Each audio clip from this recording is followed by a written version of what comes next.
Sto dicendo agli adulti: guardatevi attorno e pensate che uno di quei giovani potrebbe essere vostro figlio. Un appello contro la strage alla vigilia di Ferragosto per evitare che la festa venga macchiata da altro sangue. A Jesolo sono stati giorni da incubo e la tragedia che ha segnato tutti rimane quella dei 7 ragazzi in auto usciti dalla discoteca e schiantatisi contro un platano.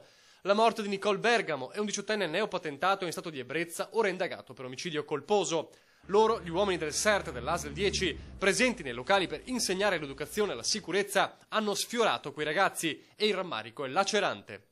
Noi quella notte eravamo lì, quella mattina eravamo lì, abbiamo visto quanto è successo e questo ovviamente ci fa star male, ci fa riflettere su cosa potevamo fare di più. Questi ragazzi avrebbero potuto essere intercettati e magari fermati e forse si aspettavano un'ora o due a mettersi al volante, anche se dovevano fare quei 2 chilometri.